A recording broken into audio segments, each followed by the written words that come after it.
So we talked about the Emmaus walk, and on the way to Emmaus, Jesus did a good job of letting the disciples get their story out first. What you see here is our pastoral care cross. This pastoral care cross gives young people an opportunity to memorialize a situation, a care, a concern, a possible death in the family or a death in the community. And we use that also to let them process out their story. So what is a youth minister's role in helping a young person process out the story? That's what we want to talk about here in this video today. First and foremost, if you're helping a young person process out their story, at least you should be very careful to pray. Very careful to pray for yourself. If you involve the young person in praying, you want to be careful as well too. You want to make sure that you're not praying to an angry God, that you're not praying to a God who will send immediate relief. You're not going to pray to a God who took Joey from us. Those are the kind of prayers that we want to be very careful in terms of making sure we're not misrepresenting or limiting or boxing in God in our prayer, especially our prayer with young people. We want to make sure we're connecting to a loving and gracious and generous God. A God who has suffered along with us, who has also experienced the cross, taken up suffering, taken up the many challenges of life. When you're with a young person, you should also pursue the possibility of just shutting up. And that's you. It's almost better to say nothing at all than to say the wrong thing. Just to be able to listen and engage with your eyes, engage with ears, engage with your body posture, and say, listen, I'm here for you, and I'm present for you, and I'm listening to your story. Watch your questions. Make sure your questions aren't leading somewhere, but actually are following along the pace of the person and what they're doing. Be careful to also get the facts. Not just all of the feelings, because there's lots of feelings bubbling up and that kind of stuff, but also to learn the facts, learn the situation, learn what was going on, and not to just deal in gossip or innuendo, but to actually figure out what really did happen and what really did occur.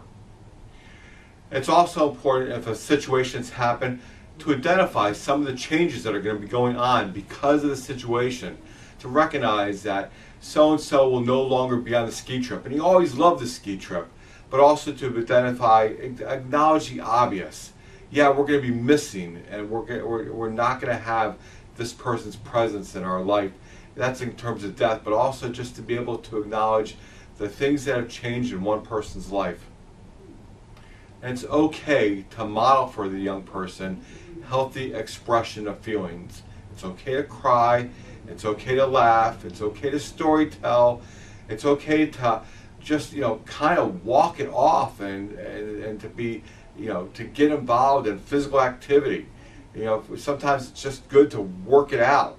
So it's okay to write. It's okay to draw. It's okay to be able to express ourselves in a wide variety of different ways, and to really encourage the young person to be able to work through their emotions in a wide variety of different ways. But it is important to work through their emotions. And then finally, we want to be very careful to make sure that we just don't hold this hot potato in our hands and this information, that we refer to help where needed and where necessary, that we know what are the red flags going on in this young person's life.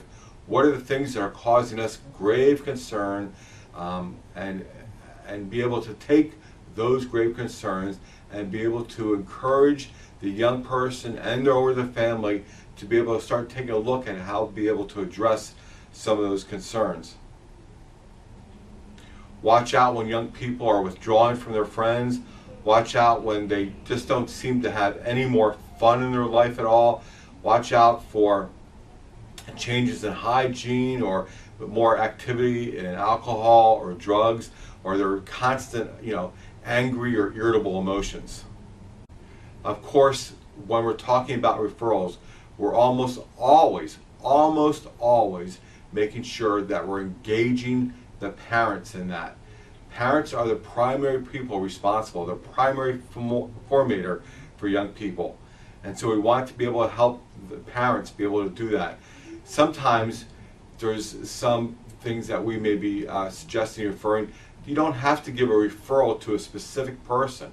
You can make suggestions, but lots of times some folks have some health care issues and health care insurance that might cover some stuff. You suggesting so-and-so down the street is a great counselor may cost them more money than what their insurance company might suggest, what their employer might suggest. So be very careful about making referrals. You say we need a referral to something, but you don't have to necessarily make the specific referral. Does that make sense? I hope so.